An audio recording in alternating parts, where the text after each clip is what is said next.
Assalamualaikum warahmatullahi wabarakatuh. Yang terhormat Ibu Rumila Sari M.Hum selaku dosen pembimbing mata kuliah Islam dan Peradaban Melayu dan teman-teman sekalian. Alhamdulillah, pada kesempatan kali ini saya Miftah Hudiana dan teman saya Putri Ayu Hapso dari kelompok 11 akan mempresentasikan makalah kami yang berjudul Sejarah Islamisasi dan Perkembangan Islam di Filipina dan Myanmar. Di Asia Tenggara, mayoritas pemeluk Islam adalah etnis Melayu. Agama Islam dan budaya Melayu mempunyai pertalian yang saling terkait. Sejak periode paling awal, di antara keduanya telah lama saling menyatu dan berjalan berkait berkelindan, sedikitnya dari masa kesultanan. Agama Islam yang mempunyai dasar filosofis dan rasional yang kuat telah berpengaruh pada berbagai lini kehidupan masyarakat Melayu tradisional. Islam bagi orang Melayu bukan hanya sebatas keyakinan, tetapi telah menjadi identitas dan dasar kebudayaan, serta mewarnai institusi kenegaraan dan pandangan politik mereka. Pendek kata, Islam telah menjadi bagian yang menyatu dengan identitas nasional, sejarah, hukum, entitas politik, dan kebudayaan Melayu. Secara geografis, kawasan Asia Tenggara merupakan tempat unik dan menarik bagi perkembangan agama-agama di dunia, sehingga hampir seluruh agama, terutama agama terbesar, pernah singgah dan mendapatkan pengaruh di beberapa tempat di kawasan ini, termasuk agama Islam. Maka tidak heran jika Asia Tenggara merupakan rumah bagi penduduk terbesar di dunia. Masuknya Islam ke berbagai wilayah di Asia Tenggara tidak berada dalam satu waktu bersamaan, melainkan berlangsung selama berabad-abad dan tidak merata di seluruh tempat. Islam merupakan agama mayoritas di Indonesia, Malaysia, dan Brunei Darussalam, namun menjadi minoritas di salah satu kawasan termasuk di Filipina dan Myanmar. Di antaranya terdapat Muslim di Mindanao serta Kesultanan Sulu di Filipina dan kaum Rohingya di Myanmar. Nah, pada kesempatan kali ini kita akan mempelajari tentang bagaimana sejarah Islamisasi di Filipina dan juga bagaimana sejarah Islamisasi di Myanmar. Sejarah Islamisasi di Filipina. Filipina adalah negara kepulauan yang terletak di Asia Tenggara. Di sebelah selatan berbatasan dengan Indonesia dan Malaysia, di sebelah utara berbatasan dengan Taiwan, dan di sebelah timur berbatasan dengan Hawaii, Amerika Serikat. Filipina merupakan satu-satunya negara di Asia Tenggara yang seringkali dianggap terpengaruh budaya Barat yang sangat kuat. Dulu, Filipina merupakan negara yang paling maju.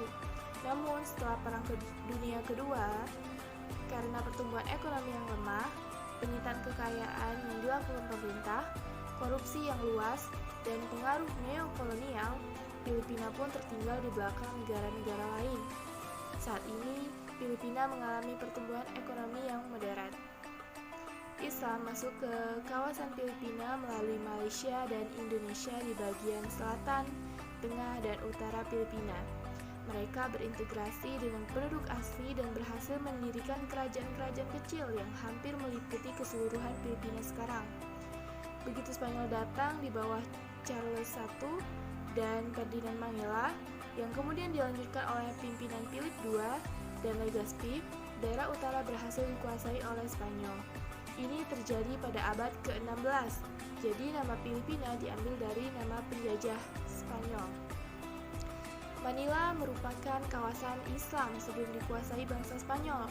Namun, pemeluk agama Islam di wilayah tersebut masih sedikit. Pada saat itu, mayoritas penduduk Manila masih banyak yang menganut kepercayaan, dinamisme, dan animisme. Mereka mempercayai kekuatan dari benda-benda dan roh yang sudah mati.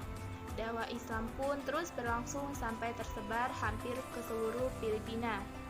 Hanya saja penyebaran terhenti ketika orang-orang Spanyol datang di bawah pimpinan Agustin de Legazpi pada tahun 1565. Maka sejak itu pula Filipina dijajah sekaligus terjadi penyebaran agama Kristen Katolik. Akibat kristenisasi yang dilakukan oleh bangsa barat pada masa kolonialnya, Filipina menjadi negara yang mayoritas penduduknya beragama Katolik. Walaupun demikian, masih ada Muslim di negara tersebut, yaitu suku Mindanao dan Kesultanan Sulu di bagian Filipina Selatan. Oke, Assalamualaikum warahmatullahi wabarakatuh. My name is Fitri Hapso. Today I would like to continue the explanation from Miftahul Jannah. First, I would like to talk about Moro. Moro adalah sebutan orang-orang Katolik di Filipina kepada orang-orang Islam di Filipina, khususnya Islam di bagian Filipina Selatan. Jadi perlu digarisbawahi bahwa Moro ini adalah sebutan bagi orang-orang Islam di Filipina, khususnya Filipina bagian selatan. Pada tahun 1998, Perang Moro terjadi beberapa kali dan diakhiri dengan kemenangan Spanyol. Karena suatu hal, Spanyol harus menyerahkan kekuasaannya kepada Amerika. Selama pendudukan tersebut, Kesultanan Mindanao dan Sulu dapat dipersatukan pada tahun 1903. Sedangkan secara administratif, kedua wilayah ini baru diakui pada tahun 1914 sampai 1920. Ada satu hal yang menarik dari Moro ini, yaitu masyarakat Filipina tidak pernah terpengaruh atau tidak banyak terpengaruh dengan penetrasi kolonialisme, meskipun termasuk negara yang lama dijajah. Dapat kita artikan bahwasanya masyarakat Filipina sangat kuat memegang tradisinya serta ulet dalam memperjuangkan dan mempertahankan kebebasannya. Islam di Filipina. Islam memiliki kedudukan yang sangat disayangkan, yaitu bahwasanya masyarakat Filipina ini dianggap sebagai minoritas di negaranya sendiri. Dikarenakan pemerintahan ini memperlakukan masyarakat Muslim di Filipina secara diskriminatoris. Di Filipina juga terdapat dua komunitas. Yang pertama yaitu komunitas Mindanao dan Kesultanan Sulu. Seperti halnya yang telah saya sebutkan di penjelasan di awal-awal tadi. Oke, yang pertama itu Kesultanan Mindanao. Kesultanan Mindanao adalah pulau terbesar kedua di Filipina dan salah satu dari 3 kelompok pulau utama bersama Luzon dan Visayas. Mindanao terletak di bagian selatan Filipina. Adalah kawasan hunian bersejarah bagi mayoritas kaum Muslim dan suku Moro, serta etnis lainnya seperti Marona, Tausug, Bugis, Bajau, dan Sangir. Dan yang kedua, ini ada Kesultanan Sulu. Kesultanan Sulu adalah sebuah pemerintahan Muslim yang pernah suatu masa dulu menguasai laut di Filipina Selatan. Kesultanan Sulu ini didirikan pada tahun 1950 pada zaman kegemilangannya. Negeri ini telah meluaskan perbatasan Mindanao sehingga bagian timur negeri Sabah.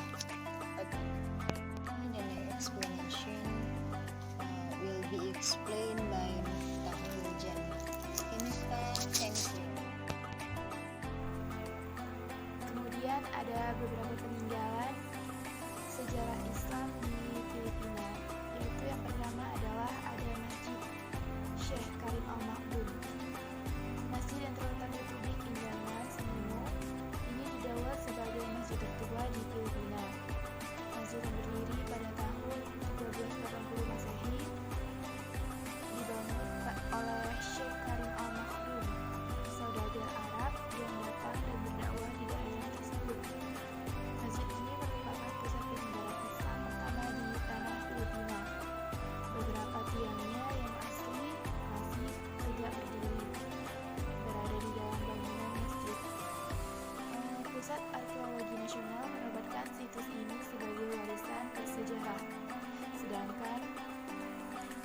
Museum Nasional Filipina, masjid ini dicatat sebagai kekayaan budaya berupa benda.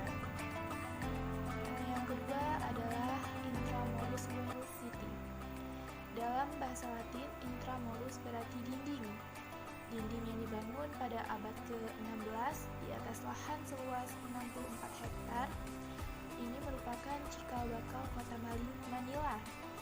Bangunan yang semula berada di timur kota Manila ini difungsikan sebagai pusat pemerintahan Spanyol dan diperuntukkan sebagai benteng pertahanan. Di sekitar dinding raksasa ini terdapat beberapa bangunan bersejarah. Salah satunya Fort Santiago. Bangunan yang digunakan sebagai penjara ini dibangun oleh penguasa Islam, yakni Raja Sulaiman, pemimpin masyarakat Melayu. Dan yang ketiga ada distrik Quiapo. Quiapo merupakan kota lama dan tempat permukiman Islam di Manila. Di daerah tersebut sudah banyak berdiri gedung-gedung pencakar langit. Disinilah tempat pusat transaksi ekonomi. Cara Islam konon menurut sejumlah sumber sejarah, penamaan kota Manila berasal dari kata fi amanillah yang berarti di bawah lindungan Allah Subhanahu wa taala. Kota ini menjadi salah satu pusat perdagangan bangsa dan uniknya, sistem transaksi yang digunakan sejak awal adalah dengan menggunakan sistem secara Islam. Sistem ini pun masih dipraktikkan oleh sebagian pedagang di kawasan tersebut sampai dengan sekarang. Kemudian sejarah Islamisasi di Myanmar. Secara geografis, Myanmar terletak di ekor anak benua India yang berbatasan dengan Laut Andaman di sebelah barat, sedangkan di sebelah utara berbatasan dengan India, sebelah timur berbatasan dengan Cina, dan bagian selatan berbatasan dengan Thailand. Dulu, Myanmar dikenal sebagai Burma atau Birma. Namun, pada tanggal 18 Juni 1989, yaitu pada masa pemerintahan junta militer yang dipimpin oleh Jenderal Ne Win, beliau secara resmi menukar nama negara menjadi Myanmar dan ibu kotanya dari Rangon menjadi Yangon. Alasan diubahnya nama negara dari Burma menjadi Myanmar yaitu dimaksudkan agar etnis non-Burma merasa menjadi bagian dari negara tersebut. Pada tanggal 7 November 2005, pemerintah membangun ibu kota yang baru yang bernama Naypyidaw, lalu memindahkan ibu kota dari Yangon ke Naypyidaw. Myanmar merupakan negara yang mayoritas 90% penduduknya memeluk kepercayaan Buddha, yaitu sebanyak 55.400.000 jiwa. Sedangkan sisanya penganut Kristen kira-kira 4,5%, Hindu 1,5%, yang sebagian besar tinggal di luar kota dan sisanya lain-lain. Sedangkan Muslim hanya berjumlah sekitar 3,8% dari seluruh jumlah penduduk. Populasi Myanmar saat ini terdiri dari keturunan Arab, Persia, Turki, Moor, Pakistan, dan Melayu. Namun ada juga beberapa penduduk Myanmar dari etnis Rohingya dan Shan yang menganut agama Islam. Muslim tiba di Burma umumnya adalah pedagang yang kemudian menetap dan menikah dengan wanita lokal. Di antara mereka bekerja sebagai penjelajah, pelaut, saudagar, dan tentara. Bahkan ada juga yang mendapat posisi terhormat sebagai penasihat raja, pegawai kerajaan, penguasa pelabuhan, kepala daerah, dan lain sebagainya. Keterangan tentang berlabuhnya orang Muslim di Burma tercatat dalam kronik Burma yang telah merekam kehadiran Muslim pada era kerajaan pertama Burma Pagan pada tahun 1044 Masehi. 2 orang pelaut Muslim datang dari keluarga Biatwi dan Biatta. Tiba di pantai Burma dekat Taton setelah kapal mereka rusak. Mereka menggunakan papan untuk berenang ke pantai. Kemudian mereka berlindung dan tinggal di biara Taton. Sumber lain datang dari Eropa, di mana para pelaut Eropa yang telah mengunjungi pesisir pantai Burma di abad ke-15 sampai 17 Masehi menggambarkan bahwa perkampungan para pedagang muslim dan lalu lintas perdagangan mereka menghubungkan Burma dan jalur Sumatera, Malaka, dan Pulau Maluku hingga Cina dan Jepang di satu sisi dan berhadapan langsung dengan Bengal dan Sri Lanka, Asia dan Laut Merah di sisi lain. Pada awalnya, Myanmar terbagi menjadi beberapa kerajaan. Hal ini menyebabkan beberapa versi mengenai kedatangan Islam. Dahulu di Arakan terdapat banyak pedagang dari Arab. Mereka menggunakan jalur darat dan laut. Muslim Arab datang pertama kali pada abad ke-7 melalui jalur perdagangan. Pada waktu itu, rempah-rempah, katun, batu mulia, barang tambang, dan komoditas lainnya merupakan barang-barang yang sangat dibutuhkan oleh masyarakat Timur Tengah dan Eropa. Orang-orang Arab datang sebagai pedagang dan hampir menguasai perdagangan tersebut. Melalui perdagangan tersebut, mereka mulai memperkenalkan dan menyebarkan Islam. Kemudian orang-orang Arab tersebut menulis tentang tempat-tempat yang mereka datangi dan membuktikan bahwa kedatangan mereka di dunia timur dan barat. I would like to continue the explanation from Miftahul Jannah. Okay. First, have a question. What is Muslim Rohingya? Apa itu Muslim Rohingya? Muslim Rohingya adalah populasi atau etnis Muslim terbesar di Myanmar. Penduduk Muslim sebagian tinggal di Rakhine, dulu namanya itu adalah Arakan, yang berbatasan dengan Bangladesh. Bangladesh yaitu India, di India Bangladesh. Etnis Rohingya adalah penduduk asli negara bagian Arakan. Arakan sendiri terletak di bagian barat Myanmar dan berbatasan langsung dengan India sebelah utara, berbatasan dengan negara bagian China di sebelah timur laut dan Bangladesh di bagian barat laut. Arakan dulu dikenal dengan sebutan Rohang dan saat ini lebih dikenal dengan Arakan atau Rakhine. Pada tahun 1948, Arakan menjadi bagian dari Burma yang merdeka. Sejak kemerdekaannya, Rohingya menjadi etnis paling tertindas di Myanmar atau di negaranya sendiri. Selain teraniaya, Rohingya juga tidak diakui sebagai bagian bangsa Myanmar. Padahal Rohingya sudah berada di Arakan sejak abad ke-7 Masehi.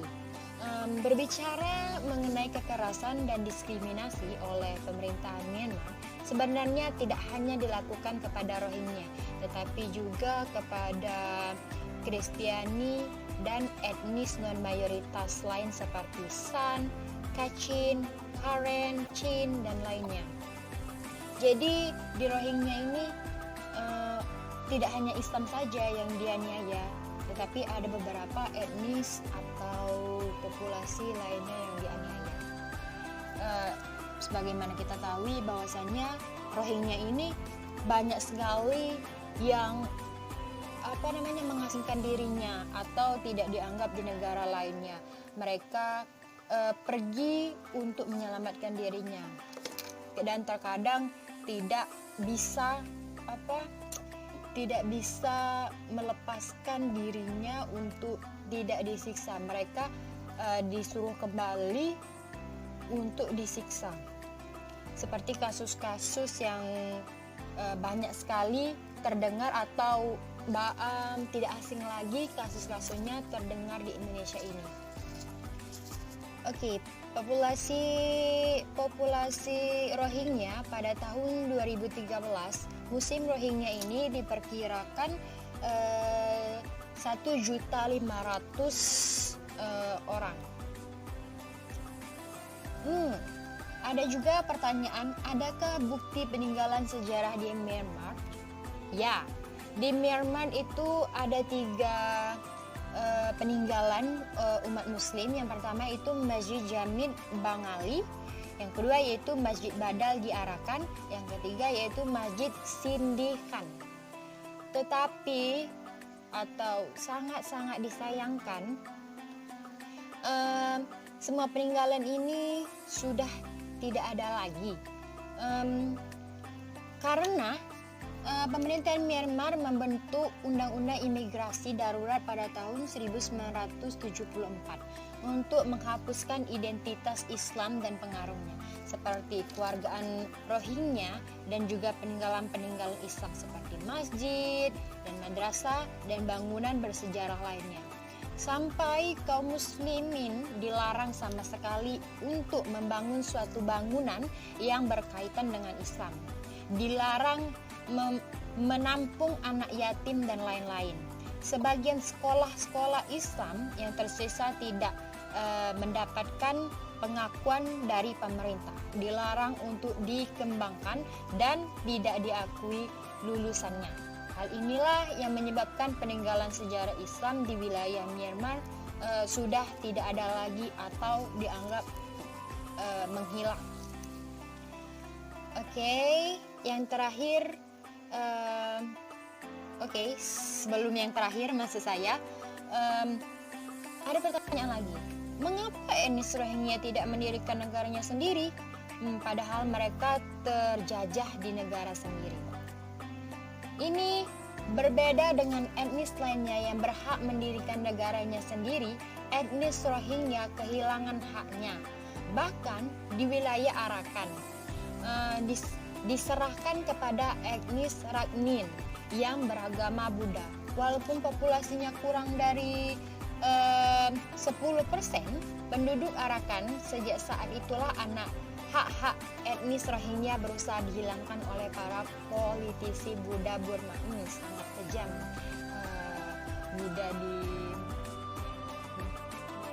Baik, ini adalah materi terakhir dari makalah kami. Walaupun tidak termasuk dari sejarah-sejarah, tetapi kita perlu tahu sebagai seorang mahasiswa, bukan hanya seorang mahasiswa, tetapi sebagai seorang muslim yang peduli terhadap muslim lainnya, hal-hal yang dapat dilakukan untuk meringankan beban masyarakat muslim yang tertindas itu kami ambil atau kami rangkum menjadi dua. Ini adalah menurut kami hal yang paling penting. Yang pertama yaitu berjihad, dalam artian berperang melawan orang kafir di negeri kaum muslimin lainnya, bisa dilakukan bila terpenuhi syaratnya. Jadi karena termasuk hukum fardu kifayah.